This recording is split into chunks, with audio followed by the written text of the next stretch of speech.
The great flood, the great flood, the great flood, the great flood. Then the Lord said to Noah, come into the ark, you and all your household, because I have seen that you are righteous before me. In this generation you shall take with you 7 each of every clean animal, a male and his female, 2 each of animals that are unclean, a male and his female, also 7 each of birds of the air, male and female, to keep the species alive on the face of all the earth. For after 7 more days I will cause it to rain on the earth. 40 days and 40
the earth.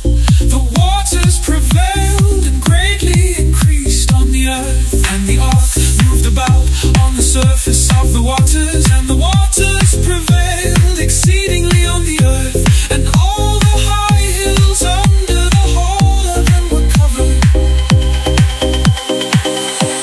The waters prevailed 15 cubits upward, and the mountains were covered.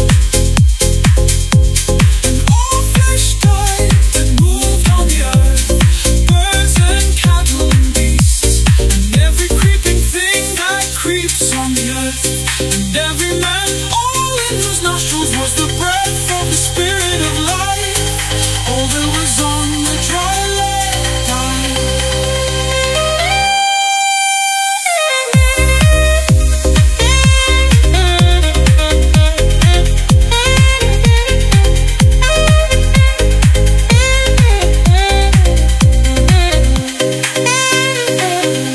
So he destroyed all living things which were on the face of the ground, both man and cattle, creeping thing and bird of the air. They were destroyed from the earth. Only Noah and those who were with him in the ark remained alive, and the waters prevailed